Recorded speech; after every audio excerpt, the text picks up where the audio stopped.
পাকিস্তানের প্রত্যন্ত একটি গ্রাম বহরমপুর। সেইখানে নদীর ধারে এক উজানের ওপর ৪০ বছরের এক ইতিহাস হয়ে দাঁড়িয়ে আছে বিরাট এক দালান।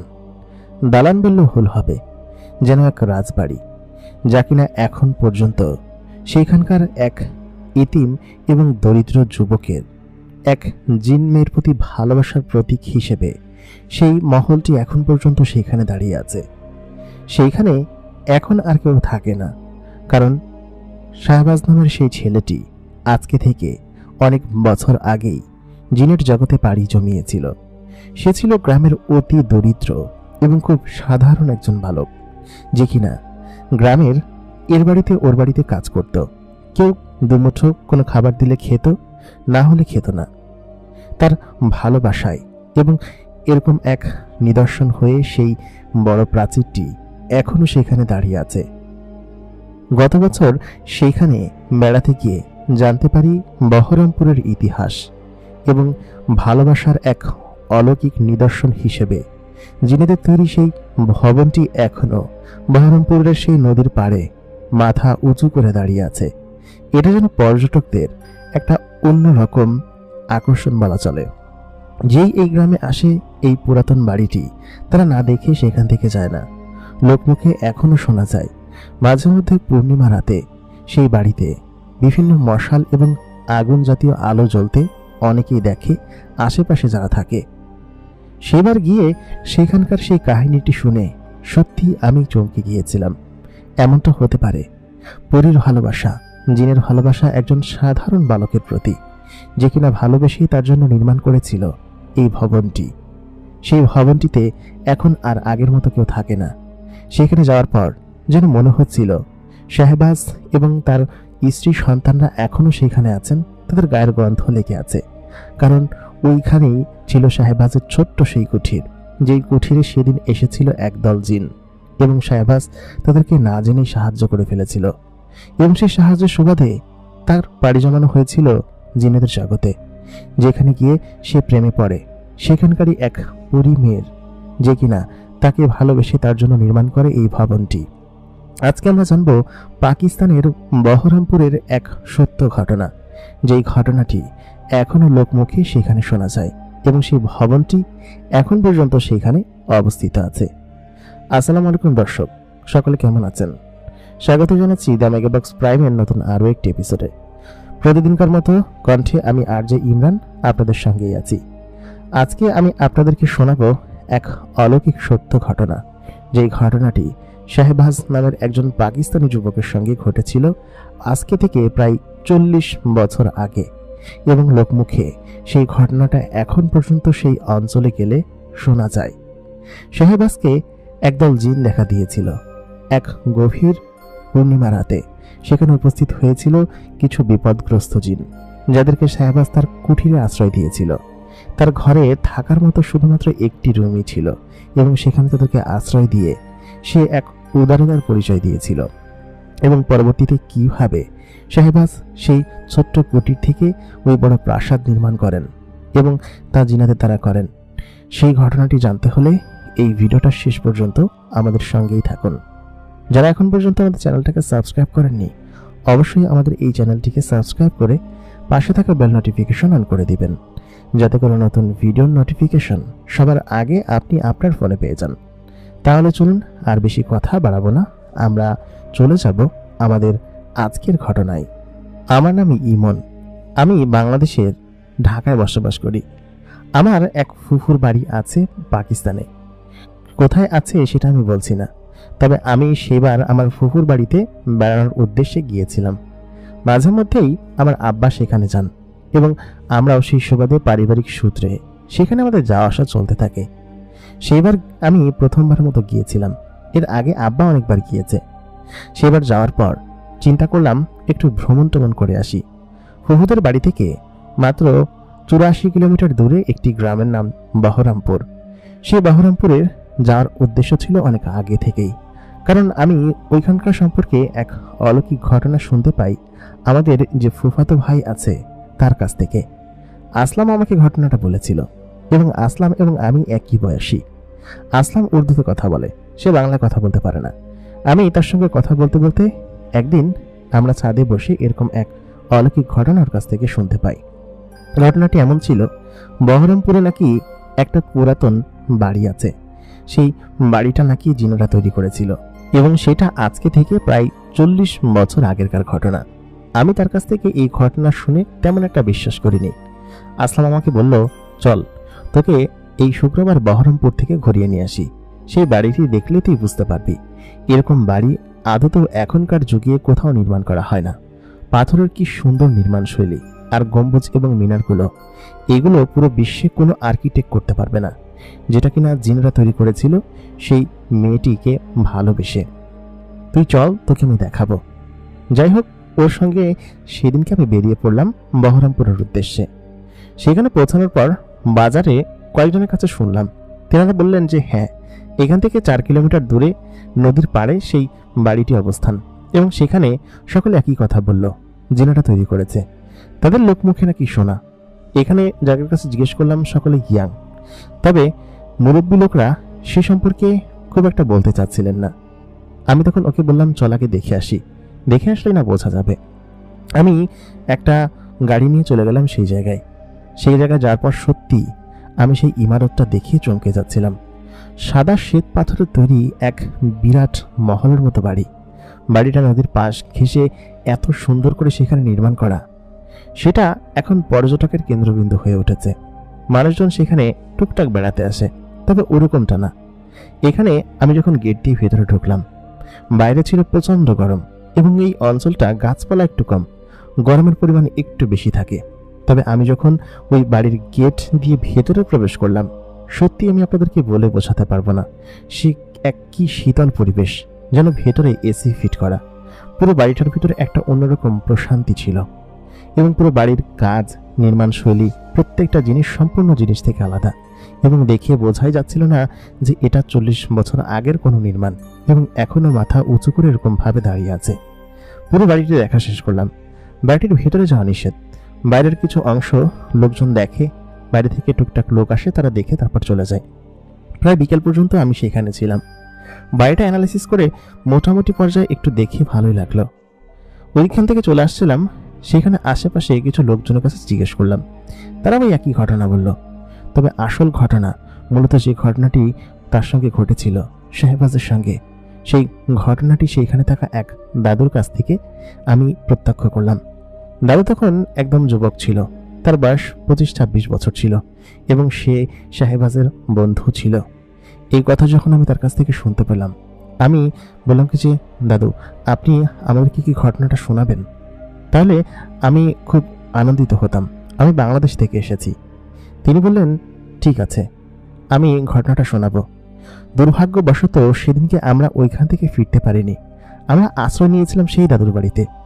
আমি সত্যি জানতাম না যে ওইটা শাহবাজ নামের সেই ব্যক্তিটির বন্ধু ছিল। রাতের খাওয়া দাওয়া শেষ করে বাইরে মাদুর পাতলেন। ওরা বেশিরভাগ সময় গরমকালে বাহিরে ঘুমায়, একদম খোলা আকাশের নিচে। বাইরে সুন্দর খাট আছে, মানে কিরকম খাট, জালি খাট যেগুলো থাকে, ওইগুলোর উপরে ঘুমায়। তো আমাদেরকে ওই দুটো খাট বের করে দিল। সেই জালি খাটের উপর আমরা দুজন রাত্রে খেয়ে বিশ্রাম করছিলাম। দাদু তখন আসলেন। আসার পর সে বলল, আসল ঘটনা কেউ জানে না, সবাই জানেছে বাড়িটা নির্মাণ করেছে জিনেরা, আর এটা মূলত ভালোবাসার নিদর্শন হিসেবে দাঁড়িয়ে আছে। তবে তার পেছনে লুকিয়ে আছে অনেক গল্প, যে ঘটনা আমি জানি, কারণ শাহবাজ ছিল আমার খুব ঘনিষ্ঠ এবং কাছের বন্ধু। এখানে আমি এবং ও কত বেরিয়েছি। আমি তখন দাদুর কাছে রিকোয়েস্ট করতে লাগলাম, দয়া করে বলুন না কাহিনীটা কি এবং কি ঘটেছিল সেদিনকে এবং তার সঙ্গে কি ঘটেছিল, আমরা জানতে খুবই আগ্রহী। তিনি তখন বললেন, ঠিক আছে, তুমি যদি এত দূর থেকে এসেছো এবং এরকম ভাবে রিকোয়েস্ট করছো, গল্পটা আমি বলছি, তবে তুমি কিন্তু কাউকে বলবে না ঘটনাটা, কারণ এই ঘটনা এই গ্রামের অনেকেই বিষয়টা জানে না এবং এখনো মাঝে মধ্যে শাহবাজ আমার বাড়িতে বেড়াতে আসে।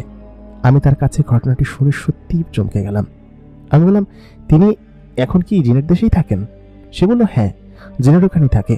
ওর সন্তান সন্ততি যারা আছে এখানে বেড়াতে আসে মাঝে মধ্যে।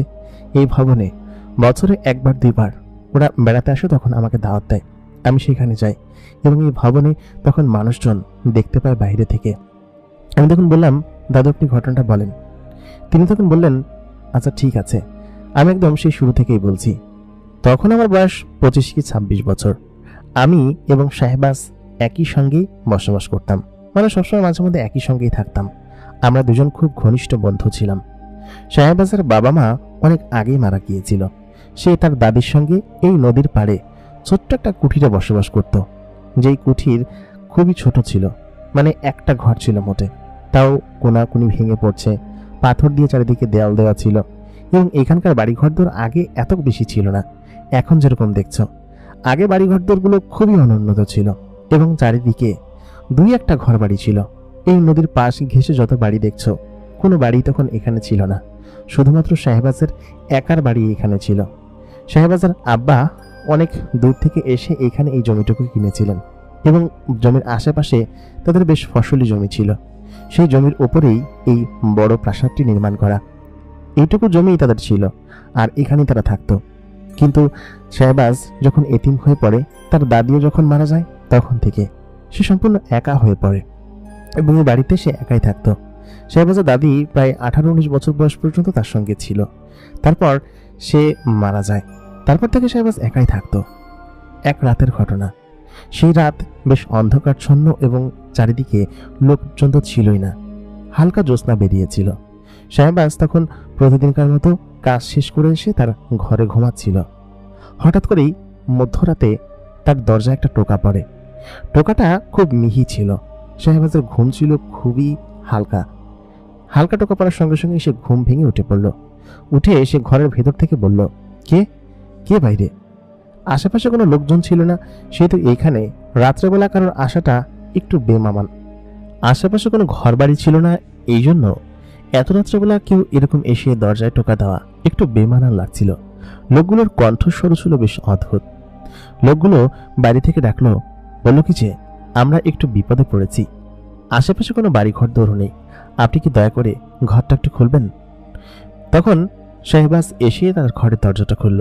খোলার পর সে দেখতে পেল ঘরের বাইরে প্রায় 6 থেকে 7 ফুট লম্বা 3 জন ব্যক্তি দাঁড়িয়ে আছেন এবং তারা শাহবাজের দিকে তাকিয়ে আছে। তাদের মুখে লম্বা সাদা দাড়ি এবং খুব বড় বড় জুব্বা পরা, মাথায় পাগড়ি রয়েছে এবং চোখগুলো এক অন্যরকম জ্বলজ্বল করছে। তাদের পেছনে একজন মহিলাকে 2 জন ধরে রেখেছে। ওই মুহূর্তে তখন শাহবাজ খানিকটা ভয় পেল, কিন্তু সে দমে গেল না, কারণ সে এখানে একা একা থাকতে থাকতে অভ্যস্ত। ওই মুহূর্তে সে তখন তাকে সালাম দিল। তিনারা সালামের উত্তর গ্রহণ করলেন। শাহবাজ বুঝতে পারল যে এনারা কোনো মানুষ নন, কারণ যদি কোনো মানুষ হতো তাহলে এত লম্বা হতো না, আর এত রাত্রেবেলা তারা নিশ্চয়ই এই নদীর পাশের রাস্তা দিয়ে তারা যেত না। তখন সেখান থেকে একজন লোক সামনে এগিয়ে আসলো। শাহবাজ পেছনে সরে আসলো। তিনি বললেন কি যে, দয়া করে আমাদেরকে সাহায্য করুন, আমরা আপনার কোনো ক্ষতি করব না। আপনি নিশ্চয়ই বুঝতে পারছেন আমরা কোনো আশরাফুল মাখলুকাত নই, আমরা জিন জাতি। তখন শাহবাজ খানিকটা ভড়কে গিয়ে বললেন, আপনারা আমার কাছে কি চান, আর আমি আপনাদেরকে কিভাবেই বা সাহায্য করতে পারি? লোক 3 জন বললেন কি যে, আসলে আমাদের বোনকে নিয়ে আমরা খুবই বিপদে পড়েছি। আমাদের এই বোন হঠাৎ করেই প্রসব যন্ত্রণায় ব্যথা পাচ্ছে এবং খুব কষ্ট পাচ্ছে। আপনি দয়া করে আপনার ঘরের একটি কক্ষ খালি করে দিন, ও এখনই এখানে হয়তো প্রসব করবে, কারণ আমাদের বাড়ি পর্যন্ত যাওয়ার মতো সময় নেই। ওকে আমরা নিয়ে যাচ্ছিলাম অন্য একটা জায়গায়, কিন্তু হঠাৎ করে এরকম একটা সমস্যা দেখা দেয়, আমাদেরকে এখানেই কাজ সারতে হবে। আমি তখন বললাম যে, কিন্তু সেটা কি হবে? তিনি তখন বললেন, বেশি কথা বলবেন না, দয়া করুন। তারপর শাহবাজ তার ঘরের দরজাটা খুলে দিল। শাহবাজের ঘরের ভিতরে শুধুমাত্র একটা চৌকি ছিল, যে চৌকির উপর সে ঘুমাতো। সেই চৌকির ওপরে 2 জন মহিলা এবং সেই পরী মেয়েটি, জিন মেয়েটি ঘরের ভিতর নিয়ে যাওয়া হলো। ঘরের দরজা আটকে ঘরের ভেতরে তার প্রসব বেদনায় সে চিৎকার করতে লাগলো। আশেপাশে কোনো বাড়িঘর দৌড় ছিল না বলে তার চিৎকারের শব্দ হয়তো দূর পর্যন্ত যাচ্ছিল না। তিনি বাইরে বসে রইলেন এবং শাহবাজকে জিজ্ঞেস করতে লাগলেন, তুমি কি এখানে একা থাকো? শাহবাজ বলল, জি একা থাকি। তেনারা তখন বললেন, অনেক অনেক শুকরিয়া, তুমি আমাদেরকে সাহায্য করেছ। আমরা সাধারণত মানুষের কাছাকাছি খুব একটা আসি না, কিন্তু আমরা খুব নিরুপায়, এই অবস্থায় তোমাকে আমরা বিরক্ত করলাম। শাহবাজ তখন বলল যে, কি বলছেন এটা? আপনারা মানুষ হন বা জিন হন, আপনারা তো সকলে আল্লাহ তাআলারই সৃষ্টি। আপনার জায়গায় যে কেউ হলে আমি সেই সাহায্য করতাম, এটা একটা মানবিক বিষয়। তিনি তখন বেশ খুশি হলেন এবং খুশি হয়ে কিছুক্ষণ পর ভেতর থেকে একটা কান্নার শব্দ পাওয়া গেল। সঙ্গে সঙ্গেই ঘর থেকে বের হয়ে বলল যে ছেলে হয়েছে, মানে জিন হয়েছে।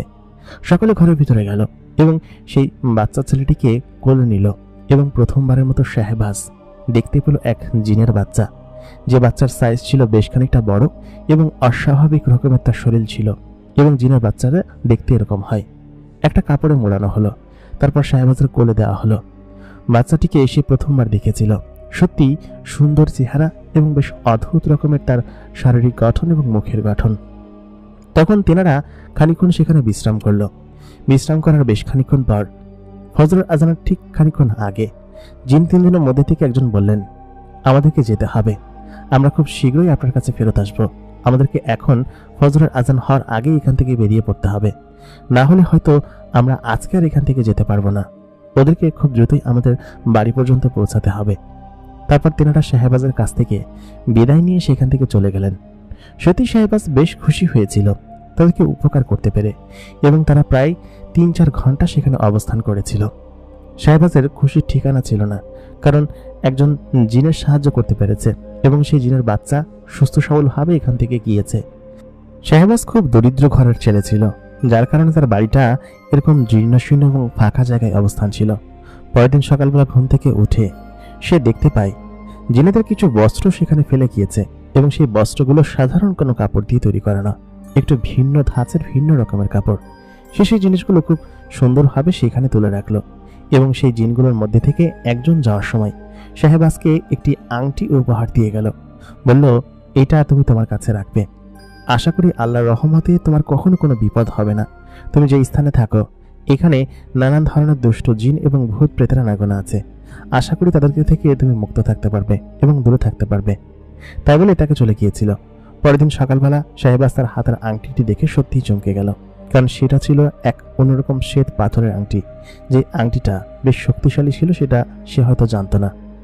ওই দিনকার ঘটনা প্রায় সে ভুলেই গেল। 7-8 দিন পেরিয়ে গিয়েছে। এর মাঝখানে হঠাৎ করে একদিন সে কাজ থেকে ফিরছিল। সাধারণত সে যে কাজ পেত সেই কাজই করত এবং এরকম ভাবেই সে জীবন যাপন করত। কারোর বাড়িতে যদি কাজ থাকতো সেই কাজ করে দিয়ে সেই বাড়িতে ডুমুটো খাবার খেত অথবা টাকার বিনিময়ে কাজ করত। আর সে একটু বোকাশোকা ধরনের ছিল। ওইখান থেকে সে ওদিনকে গভীর রাত্রে বাড়িতে ফিরছিল, কারণ এখানকার একজন প্রভাবশালী লোক ছিলেন তখন। সেই মোড়লের বাড়িতে কিছু কাজ ছিল। কাজ শেষ করে রাতের খাবার খেয়ে সে তার বাড়িতে ফিরছিল। শুনশান রাস্তা, আশেপাশে কোনো বাড়ি ঘরদোর আগে থেকেই নেই, সেটা আমি আগেই বলেছি। শাহবাজ সেই অবস্থায় সেখান থেকে যখন বাড়িতে ফিরছিল, ওই মুহূর্তে সে দেখতে পায় আসমান থেকে জায়নামাজের মতো বিশাল এক রথ জাতীয় জিনিস ভেসে ভেসে তার দিকে এসে এবং তার ওপরে 3জন মুরব্বী লোক দাঁড়িয়েছিলেন। জিনিসটা জায়নামাজের মতো দেখতে হলেও আসলে সেটা ছিল একটা উড়ন্ত বাহন। এবং সেই উড়ন্ত বাহন যখন তার সামনে এসে নামলো, সে ভড়কে না গিয়ে তাদেরকে সালাম দিল। সালাম দিয়ে বলল, আপনারা ভালো আছেন? তখন সেই 3জন জিনের মধ্যে থেকে একজন বললেন, আলহামদুলিল্লাহ, বেশ ভালো আছি। আপনি আমাদের সঙ্গে এখন চলুন, আপনাকে আমাদের বাড়িতে প্রয়োজন আছে। আসলে সেদিনকে যে বাচ্চা প্রসব হলো সেই বাচ্চার আকিকা প্রদান করা হবে এবং তার নামকরণ করা হবে। আমাদের বাড়িতে ছোটখাটো একটা অনুষ্ঠানের আয়োজন করা হয়েছে। আপনি যদি আমাদের সঙ্গে যেতেন তাহলে আমি বেশ খুশি হতাম। আমার বোন আপনাকে যেতে বলেছে এবং আমরাও আপনাকে এখান থেকে নিয়ে যেতে পারলে আমরা খুব খুশি হব। তখন শাহবাজ বলল, আচ্ছা ঠিক আছে, আপনারা যেহেতু এটাই চাচ্ছেন, আপনাদের ইচ্ছা আমার ইচ্ছা। তারপর তেনারা বললেন, গালিচার উপরে উঠে আসুন। তখন শাহবাজ গালিচার উপরে উঠে দাঁড়ালো এবং সেই গালিচাটা আস্তে আস্তে আসমানে উঠতে লাগলো এবং শূন্যে ভেসে সেই গ্রাম একটু একটু করে ছোট হয়ে যেতে লাগলো। তারপর কেমন কুয়াশা ঘেরা এক আকাশের মধ্যে দিয়ে সেই উড়নচক্কি উঠতে শুরু করলো এবং উড়ন্ত অবস্থায় সে যখন সেই মেঘ কেটে সামনের বিশাল আকৃতির এক বড় ইমারতওয়ালা বিল্ডিং দেখতে পেল, তখন শাহবাজ সত্যি চমকে গেল। এ যেন বড় এক বাগানের ভিতরে একটা রাজপ্রাসাদের মতো বড় বাড়ি সেখানে লুকানো রয়েছে এবং এই বাড়ির দৈর্ঘ্য প্রায় 400 মিটার হবে। এত বড় বাড়ি, বাড়ির সামনে বিশাল বড় বাগান এবং সেই বাগানে থরে থরে সাজানো বিভিন্ন ধরনের ফুল, ফল এবং নানান জিনিসপত্র। তেনারা তখন সেই বাগানের ওপর নামলেন নামার পর শাহবাজকে নিয়ে হেঁটে ভেতরে প্রবেশ করলো। সে কি বিশাল কক্ষ, আর সে কি বিশাল বড় বড় সিঁড়ি। প্রত্যেকটা ধাপ যেন শাহবাজের শরীরের অর্ধেক হবে। এত বড় বড় ধাপের সিঁড়ি এর আগে শাহবাজ কখনো দেখেনি। বেশ কিছু জিন তাকে এক প্রকার বরণ করেই ঘরের ভিতরে নিয়ে গেল আর কি। সেদিনকে শাহবাজ ওইটুকু সাহায্য না করলে হয়তো সে ওই ছোট্ট বাচ্চাটির জন্ম দিতে পারত না, অথবা কোনো একটা বিপত্তি হতো। শাহবাজকে তারা ভিতরে নিয়ে গেল। বিশাল রাজমহলের মতো একটা বড় কক্ষ। সেখানে তাকে বসতে দেওয়া হলো। বসতে দেওয়ার খানিকক্ষণ পর দুজন জিন তার কাছে এগিয়ে আসলেন এবং বড় থানচাইতে করে দুটো মিষ্টি নিয়ে আসলো। এবং সেই মিষ্টির সাইজ এত বড় ছিল যে ওই আমাদের 5 জন মিলেও সেই মিষ্টি একা শেষ করতে পারবে না, এত বড় বড় মিষ্টি ছিল। মিষ্টিগুলো থেকে সামান্য একটু মিষ্টি শাহবাজ মুখে নিয়ে খেলো, কারণ মিষ্টিগুলো ছিল অত্যাধিক সুস্বাদু এবং খুব মিষ্টিদায়ক, যার কারণে খুব বেশি সে খেতে পারল না। সেই মুরব্বী জিনগুলোর মধ্যে থেকে একজন বললেন, চলো ভেতরে চলো, তুমি ওকে দোয়া করো এবং দোয়া করে ওর দীর্ঘায়ু কামনা করো। ভেতরে যাওয়ার পর দেখলাম শিশুটিকে খুব সুন্দর জামানো পরা হয়েছে এবং তাকে দেখতে আগের থেকেও বেশি সুন্দর লাগছে। জিন শিশুরা যে এরকম হয় সেটা আমি ওকে দেখার পর বুঝতে পারলাম। আমি তখন বললাম, আপনাদের সকলকে দেখতে এরকম, কিন্তু ওকে দেখতে এরকম কেন? তখন সেই মুরব্বী জিনটা বললেন, আমরা তোমার সামনে আমাদের আসল রূপ ধারণ করে নেই, আমরা মানুষের রূপ ধারণ করে আছি, এবং তুমি যত জিন এখানে দেখতে পারবে তোমার চোখে শুধুমাত্র মানুষের মতো তাদেরকে দেখতে পাবে। কিন্তু ও তো মাসুম শিশু, ও এখনো জিনেদের সেই ক্ষমতা পায়নি বা রূপ চেঞ্জ করা বা ওই জাতীয় কোনো ক্ষমতা পায়নি। এই জন্য ওর একদম আসল রূপ বা আসল যে জিনের ধারণ সেটাই তুমি দেখতে পাচ্ছ। আমি তখন বললাম, আচ্ছা বুঝতে পেরেছি, তাহলে জিনের আকার আকৃতি ভিন্ন হয়, তারা বিভিন্ন রূপ ধারণ করতে পারে। মুরব্বী সেই জিনটা বললেন, হ্যাঁ। সেই মুহূর্তে সেই কক্ষে দিয়ে একটি মেয়ে হেঁটে আসছিল। মেয়েটার পরনে চুড়িদার জাতীয় এক ধরনের জামা পরা, জামাটা গোল এবং খুব অদ্ভুত রকমের জামা। মেয়েটা আমার সমান সমান হাইট হবে এরকমই ওই দিক দিয়ে হেঁটে আসলো। শাহবাজ মেয়েটার দিকে তাকালো। তাকানোর পর শাহবাজের কোলে তখন সেই শিশুটি ছিল। শিশুটির নাম রাখা হলো ইমতাজ। ইমতাজ তখন ওর দিকে তাকিয়ে হাসছিল। ওই মুহূর্তে সেই মেয়েটি ইমতাজ ছেলেটিকে তার কোল থেকে নিয়ে গেল এবং শাহবাজ তার দিকে তাকিয়ে রইল। মেয়েটি ছিল বেশ সুন্দর এবং অতি রূপসী, তবে যে মেয়েটি তাকে ও জন্ম দিয়েছে ছেলেটা তার থেকে অত সুন্দর না। মেয়েটা ওদিকে তাকালো এবং ওই ছেলেটাকে নিয়ে সে হাসছিল। বেশ খানিকক্ষণ পর হঠাৎ করে সে কান্না করে ফেলল। কান্না করে সে ওই অবস্থায় ওখান থেকে দৌড় মেরে চলে গেল। ওই মুহূর্তে শাহবাজ সেই মুরব্বী জিনটাকে জিজ্ঞেস করলেন, আসলে ওই মেয়েটা ওরকম করলো কিসের জন্য, হঠাৎ করে কেড়ে ফেললো কিসের জন্য? তারপর সেই মুরব্বী জিনটা বলল, আসলে ওর সঙ্গে বড় একটা দুর্ঘটনা ঘটেছে। ঘটনাটা যে কি হবে তোমার সঙ্গে শেয়ার করি। আসলে মূলত হয়েছে কি, ও হচ্ছে আমাদের সবচেয়ে ছোট বোন এবং এই বাড়ির এক ধরনের শান বলতে পারো। ও তেমন সুন্দর ছিল না, আর রূপগুণ মহিয়সী না হওয়ার কারণে ওর বিয়ে আমরা ভালো কোনো গোত্রে দিতে পারিনি। যেই গোত্রে ওর বিয়ে হয়েছিল সেই গোত্রের জিনেরা ওকে অত্যাচার করত এবং নানানভাবে ওর দোষ এবং ত্রুটি ধরার চেষ্টা করত। হঠাৎ করেই ওর গর্ভে একটি সন্তান আসে এবং সেই সন্তান পেটে থাকতেই মারা যায়, যার কারণে ছোট বাচ্চা কাচ্চা দেখলে ও আসলে খুবই কষ্ট পায়। এই জন্য ওকে দেখে ও খুব কষ্ট পেয়েছে, যার কারণে ও এখান থেকে এরকমভাবে চলে গিয়েছে। শাহবাজ তখন বলল, কি বলছেন? ও দেখতে অসুন্দর? কে বলল অসুন্দর? ও দেখতে কত সুন্দর, কুশ্চিত মানে? সে তখন বলল, আমাদের জিন গোত্রের সব মেয়েরাই খুব সুন্দর হয়, তবে আমাদের জিন গোত্রের সৌন্দর্যের কিছু বর্ণনা আছে। আমি তখন দেখে বললাম, একদমই না, তাকে দেখতে তো একদমই অসুন্দর বলে আমি কোনো কিছু দেখি না, সে তো খুব সুন্দর। তখন সেই জিন লোকটি বলল, না, তুমি যেটা দেখছো সেটা আসলে না। এখানকার জিনেদের চোখ আলাদা রকমভাবে দেখে এবং মেয়েদেরকে দেখে, সেহেতু তুমি যেটা ভাবছো সেটা না, তোমার চোখে হয়তো সুন্দর লাগতেই পারে। তারপর সেই মুরব্বী জিনটা বলল, ঠিক আছে, তুমি এখানে কিন্তু কিছু সপ্তাহ থাকবে, তারপর তোমাকে আমরা দিয়ে আসবো। এত সহজে কিন্তু তোমাকে আমরা যেতে দিচ্ছি না। শাহবাজ তখন বলল, কিন্তু? জিন লোকটি তখন বলল, কোনো কিন্তু না, তুমি এখানে থাকো, তোমাকে সব শিউলি দেখিয়ে দিবে। ওই মেয়েটির নাম ছিল শিউলি, তবে অন্যান্য সকলে শিউলিকে অপছন্দ করলেও শিউলিকে শাহবাজের প্রথম দেখায় বেশ পছন্দ হয়েছিল, কারণ শিউলি ছিল বেশ হাস্যোজ্জ্বল এবং খুব সুদর্শন একটি মেয়ে। শিউলি তার কাছে আসলো। তারপর শাহবাজ বলল, হঠাৎ করে তার মুখ থেকে বেরিয়ে গেল, আসলে খুবই দুঃখিত, আপনার সঙ্গে বড় দুর্ঘটনা ঘটেছে। শিউলি মেয়েটি তখন বলল, আপনাকে এই কথা কে বলল? নিশ্চয়ই ভাইয়া বলেছে, তাই না? ভাইয়ের কথা কানে দিবেন না। আমি আসলে কোনো কিছুতে দুঃখ পাই না। আমার মনে অনেক দুঃখ নেই এমনটা না, দুঃখ আছে, তবে সেটা সাময়িক। আমি সবসময় হাসি খুশি থাকতে পছন্দ করি। তারপর শিউলি ওকে নিয়ে তার কক্ষের ভিতরে নিয়ে গেল। শিউলি মেয়েটা খুব সুন্দর ছিল, বিশেষ করে তার হাসি এবং তার চাহনি খুব সুন্দর ছিল, যেটা কিনা শাহবাজ আমাকে বলেছিল। শাহবাজ সেখানে যাওয়ার পর শিউলি তার সঙ্গে বেশ খানিক্ষণ কথা বলে এবং বলে যে আপনি কোথায় থাকেন, কি করেন, এই জাতীয় সমস্ত কথা জিজ্ঞেস করেছিল। শাহবাজ তখন বোকার মতো বলেছিল, আমি এরকম ওরকম ওইখানে এরকম ভাবে থাকি, খুবই গরিব ঘরের ছেলে। শিউলি তখন বলল, আসলে কেউ গরিব হয় না, আচরণই সব থেকে বড় বিষয়। কারণ আচরণ খুবই খারাপ, আবার কারণ আচরণ খুব ভালো। তাই বলে সে মন খারাপ করে সেখান থেকে বেরিয়ে গেল। সত্যি শাহবাজ শিউলিকে দেখে খুব পছন্দ করেছিল এবং সত্যি কথা বলতে শিউলি মেয়েটা খুব লক্ষ্মী ছিল। কারণ ওইখানে থাকার পর থেকেই শাহবাজ বুঝতে পারে, যেমন খাবার টেবিলে সে যখন খেতে বসতো, প্রথম দিন যখন সে খেতে বসলো, শিউলি তাকে সমস্ত খাবার খুব সুন্দরভাবে গুছিয়ে দিচ্ছিল এবং শাহবাজের দেখভাল করা, এই রাজ্য দেখানো বা আশেপাশের যত সৌন্দর্য আছে সমস্ত কিছু দেখানোর দায়িত্ব শিউলিকে দিয়েছিল। শিউলির সঙ্গে শাহবাজের মাঝে মধ্যেই দেখা হতো রাজপ্রাসাদের বাইরে, বারান্দায়, এবং দাঁড়িয়ে দাঁড়িয়ে গল্প করত।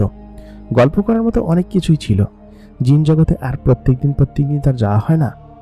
এর পরের দিন ছিল হচ্ছে অনুষ্ঠান, যে অনুষ্ঠানের মূলত সকলের আসার কথা ছিল এবং সেখানে বেশ কিছু সংখ্যক জিন সেই বড় প্রাসাদে এসে উপস্থিত হয়েছিল এবং সেখানে এসেছিল সেই জিনটিও, যেই জিন কিনা শিউলির হাজব্যান্ড ছিল।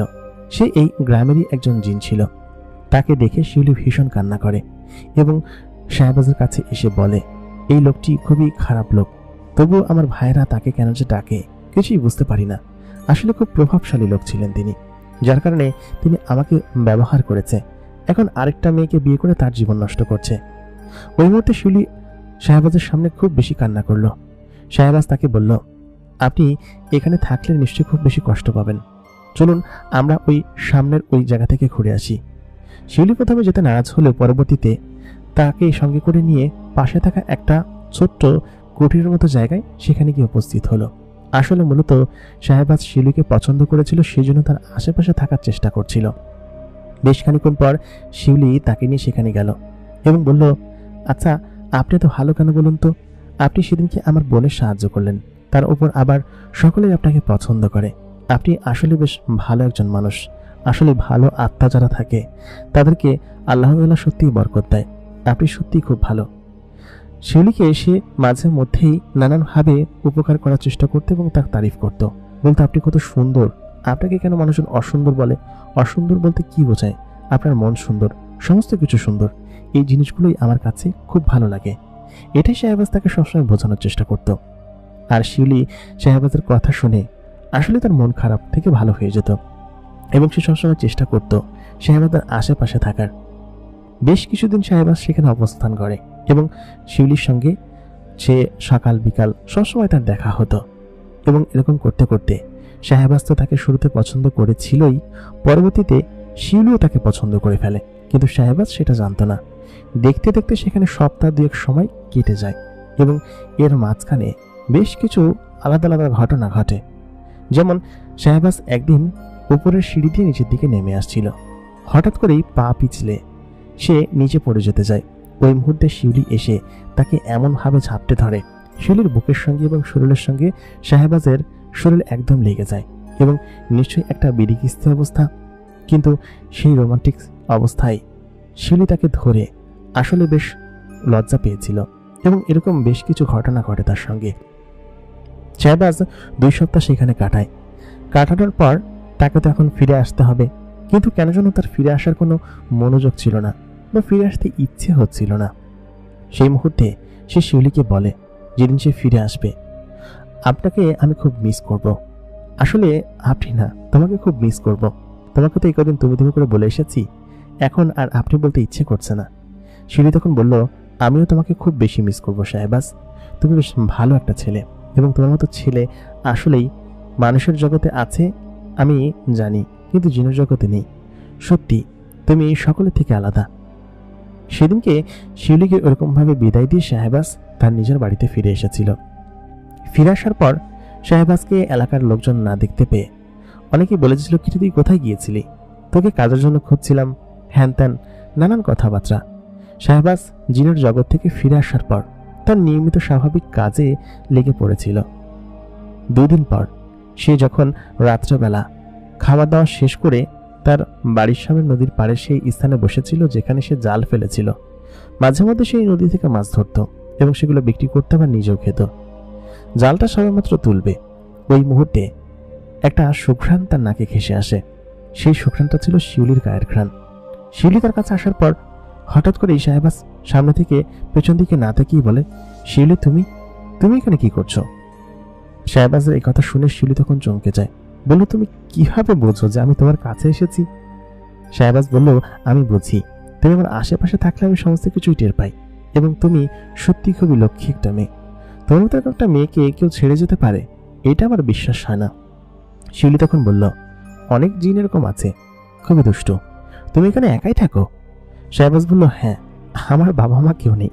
আমি তো তোমাকে আগেই বলেছি, আমি খুবই দরিদ্র এবং ছোট ঘরের একটা সন্তান। আমি আমার দাদির কাছে মানুষ হয়েছি, এখানে আমি থেকেছি, এই ছোট্ট ঘরে। শিউলি তখন বলল, তোমার ঘরটা তো ভেঙে পড়ছে, এই পাশটা তো যে কোনো সময় ভেঙে পড়বে, আর এই ঘরে তুমি থাকো? শাহবাজ বলল, হ্যাঁ, আমি এখানেই থাকি, আর এখানেই আমার সমস্ত কিছু। আমি বললাম না আমি খুব গরিব? শিউলি তখন বলল, তোমার মুখে গরিব কথাটা শুনতে বেশ অদ্ভুত শোনায়। তুমি তোমার মতো গরিবই ভালো, বড় লোকটা খুব একটা ভালো হয় না। তোমার মন সমস্ত কিছু ভালো, এবং এটাই আমার বেশ পছন্দ। শিউলির মুখে এই কথা শুনে শাহবাজের মনে একটা অন্যরকম সুর খেলতে শুরু করলো। শিউলি সেই ভাঙা ঘরে উঠল শাহবাজের সঙ্গে। ভেতরে যাওয়ার পর শাহবাজ তড়িঘড়ি করে বলল, তোমাকে যে কোথায় বসতে দিই, তুমি এত বড় ঘরের একটা জিন আমার বাড়িতে বেড়াতে এসেছ, আমি যে তোমাকে কোথায় বসতে দিই? শিউলি তখন সেই শক্ত কাঠের উপর বসলো যেখানে শাহবাজ ঘুমায়। বলল কি যে, তুমি এখানে বসেছ কিসের জন্য? এত সুন্দর একটি মেয়ে আমার বাড়িতে এসেছে। শিউলি কেন যেন বারবার শাহবাজের কথা শুনে বেশ অভিভূত হতো, কারণ এত সুন্দর করে কেউ কারো তারিফ করতে পারে। শিউলি সারা জীবন শুধুমাত্র এটাই শুনে এসেছে যে সে দেখতে সুন্দর না, অন্যান্য জিনদের মতো এত ভালো না, কিন্তু শাহবাজের চোখে শিউলি হয়তো পৃথিবীর সব থেকে সুন্দরী মেয়ে।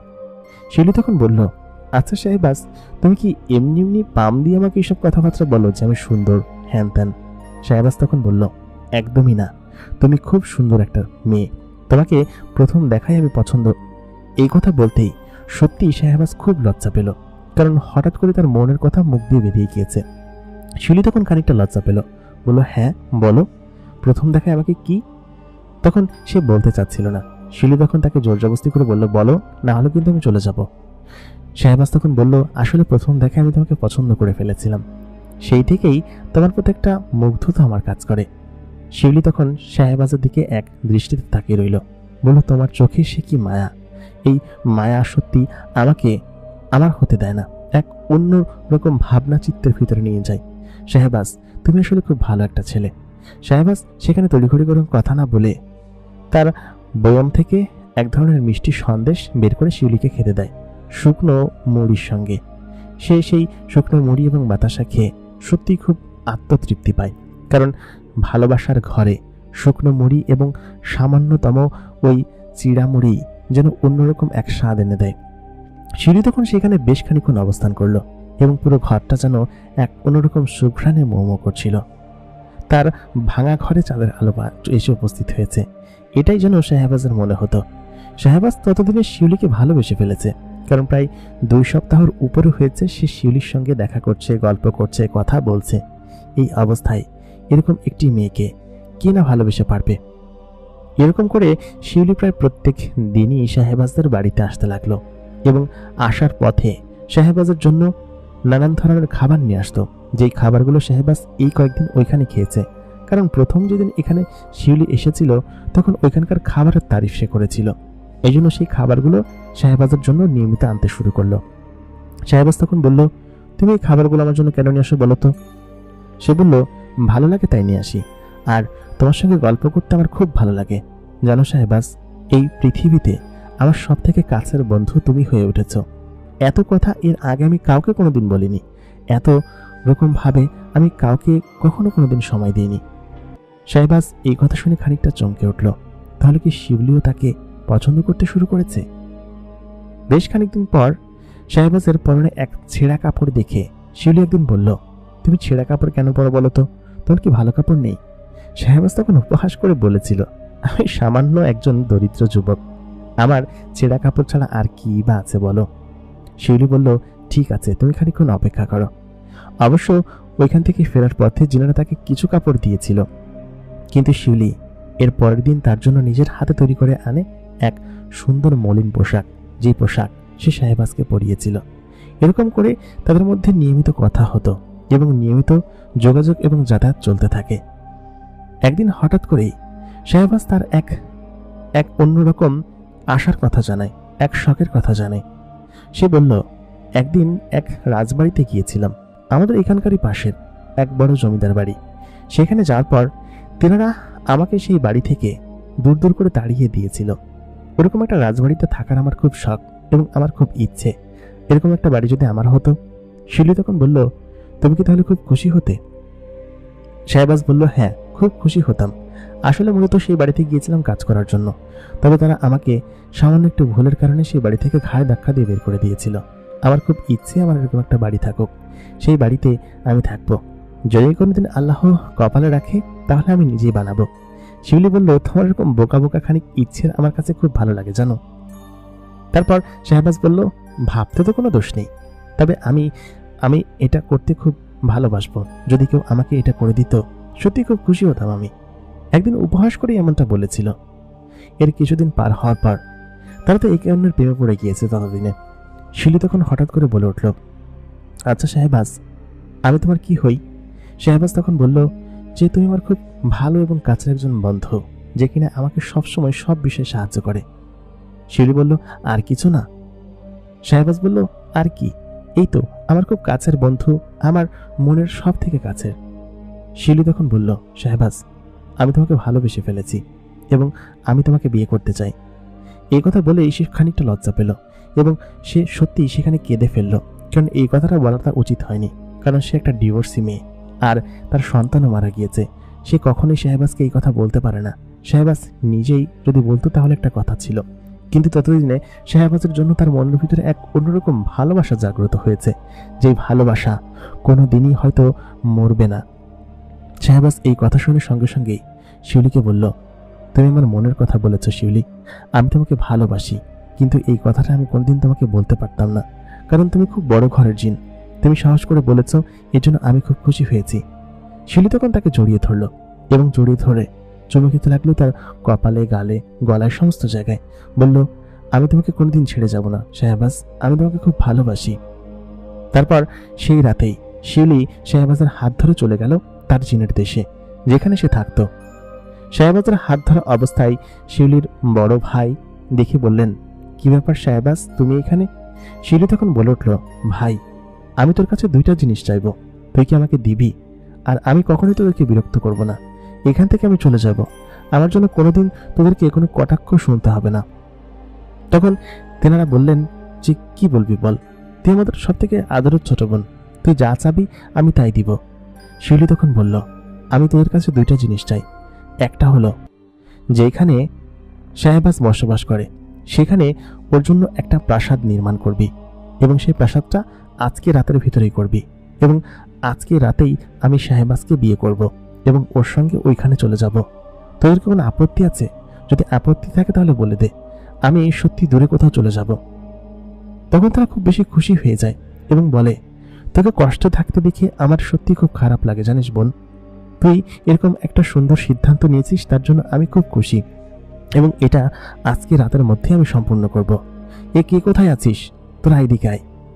সঙ্গে সঙ্গেই সেখানে জিনদেরকে ডাকে এবং প্রায় 141 জন জিন মিলে সেই রাত্রে সেইখানে ওই বড় প্রাসাদটি নির্মাণ করে এবং জিনেদের শক্তি এবং ক্ষমতা আসলে অনেক বেশি, এবং এতগুলো জিন মিলে সেই রাত্রে এক রাতের ভিতরে সেখানে সেই প্রাসাদটি নির্মাণ করে দেয় এবং সেই রাতেই শাহবাজের সঙ্গে শিউলির বিয়ে হয়। আমি সেখানে উপস্থিত ছিলাম না, কিন্তু পরবর্তীতে আমি যখন ওইখানে এরকম বড় একটি প্রাসাদ উঠতে দেখি, পরের দিন সকালবেলা সকলে উঠে চমকে যায়। নদীর পাড়ে এরকম একটা বড় প্রাসাদ রাতারাতি কিভাবে নির্মাণ হলো সেটাই যেন বিশ্বাস করতে পারছিল না কেউ। শাহবাজ অবশ্য মানা করেছিল, থাক, এটার দরকার নেই, আমি তোমাকে বিয়ে করব, এটাই আমার জন্য সব থেকে বড় প্রাপ্তি। কিন্তু শিউলি তার কথা শোনেনি, কারণ শিউলা ছিল অনেক বড় লোক এবং খুব ক্ষমতাশালী জিন। কিন্তু শিউলি এক অবহেলার শিকার হয়ে এরকম ভাবে বহু বছর ধরে একা একা বসবাস করত। কিন্তু হঠাৎ করে সে শাহবাজের সঙ্গ পেয়ে শাহবাজের একমাত্র ইচ্ছেকে সে কখনোই বাধাপ্রাপ্ত করেনি, বরঞ্চ এক রাতের ভেতরে শত শত জিন দিয়ে সে সেখানে একটি বড় প্রাসাদ নির্মাণ করে এবং সেখানেই তাদের বাসর হয় এবং সেখানেই তারা বসবাস করত। পরের দিন সকালবেলা উঠে তাদের বাড়ির আশেপাশে এরকম একটা প্রাসাদ দেখতে পেয়ে সকলে চমকে যায় এবং রাতারাতি সেখানে লোকজনের ভিড় হয়ে ওঠে এবং চারিদিকে ছড়িয়ে পড়ে যে এখানে রাতারাতি একটি প্রাসাদ নির্মাণ হয়েছে এবং এটা কি করেছে, কারা করেছে তার কোনো হদিশ নেই। এবং সেই বাড়িতে শাহবাজকে থাকতে দেখা যায় এবং শাহবাজকে সকলে জিজ্ঞেস করে এরকমটা এখানে কে নির্মাণ করলো এবং কারা নির্মাণ করলো। কিন্তু শাহবাজ কাউকে কোনো উত্তর দিত না এবং কারোর সামনেও আসতো না। আমি একদিন তার সঙ্গে গিয়ে এরকম একটা জিনিস দেখতে পাই, যেহেতু শাহবাজ আমার খুব কাছের ঘনিষ্ঠ বন্ধু ছিল। আমি যখন তার কাছে শুনি সে শুরুতে কিছু বলতে চায়নি, কিন্তু পরবর্তীতে আমি যখন ভাবিকে দেখতে পাই, শিউলি ভাবি, তখন মূলত আমি বুঝতে পারি যে আসলে ঘটনাটা কি এবং ও আমাকে সম্পূর্ণ ঘটনা খুলে বলে। এর কিছু মাস পরে ওরা এখান থেকে চিরদিনের জন্য চলে যায়, কারণ এখানে ওরা থাকতে পারছিল না। লোকজন নানান ধরনের কথা বলতো এবং ওরা তখন এখান থেকে চলে যায়। বছর কয়েক পরে শিউলি আবার অন্তঃসত্ত্বা হয় এবং তার কোলজুড়ে আসে এক পরী মেয়ে এবং সেটা শাহবাজের একমাত্র মেয়ে ছিল। তার পরবর্তীতে ওরা আর এখানে আসে না। আমি মাঝে মধ্যে শাহবাজ আসলে টের পাই এবং ওর সঙ্গে দেখা করতে যাই। এই ঘটনা 40 বছর পেরিয়ে গিয়েছে এবং 40 বছর ধরে ওই প্রাসাদটি ওরকম ভাবে রয়েছে, আগে যেরকম ছিল এখনো। লোকজন বলে ওইখানে জিন থাকে এবং জিন দ্বারা এরকম বাড়ি ছাড়া আর কারোর দ্বারা এরকম বাড়ি রাতারাতি নির্মাণ করা সম্ভব নয়। এবং শাহবাজের বাড়ির উপর যেহেতু বাড়িটা নির্মাণ হয়েছে, সেহেতু সকলেই এটা বলে যে ওই বাড়িটা জিন দ্বারা নির্মাণ করা হয়েছে এবং শাহবাজ এটা করিয়েছে। শাহবাজের এই ঘটনাটা পুরোপুরিভাবে অনেকেই জানে না। গ্রামের লোকজন আংশিক ঘটনা জানে, যে ঘটনাটি শাহবাজকে উধাও হয়ে দেখে সকলে বোঝাচ্ছিল যে আসলে বাড়িটি জিনারা নির্মাণ করেছে এবং শাহবাজের সঙ্গে জিন আছে। এই হচ্ছে আসল ঘটনা এবং এই ঘটনাটা এখন পর্যন্ত কেউ জানে না। সকলে জানে বাড়িটি শুধুমাত্র জিনারা নির্মাণ করেছে, কিন্তু শাহবাজের যে একটা জিন স্ত্রী আছে এবং তার সন্তান আছে প্রায় 7 জন, এই ঘটনা কেউই জানে না। মাঝে মধ্যে ওরা এখানে বেড়াতে আসে, তখন আমিও সেখানে যাই। তার কাছ থেকে যখন আমি এই ঘটনাটা শুনলাম, সত্যি আমি চমকে গেলাম। এরকম ঘটনা কি হতে পারে, কখনো কি সম্ভব? জিনের ভালোবাসা হলো সত্যিই সুন্দর, আসলে খুব মায়াবী এবং অন্যরকম। সেদিনকে ওইখান থেকে আসার পর আমি শুনেছিলাম। বহরমপুরের কাহিনী সত্যি আমার কাছে বেশ ইন্টারেস্টিং লেগেছে। বাংলাদেশে আসার পরেও সেই ঘোর কাটতে আমার সময় লেগেছিল বেশ কয়েকদিন। সত্যি ভালোবাসা বেশ অদ্ভুত। যদি সেটা হয় ভালো কোনো মানুষের সঙ্গে অথবা ভালো কোনো জিনের সঙ্গে, তারা আজীবন সঙ্গ দেয় এবং কখনো ছেড়ে যায় না।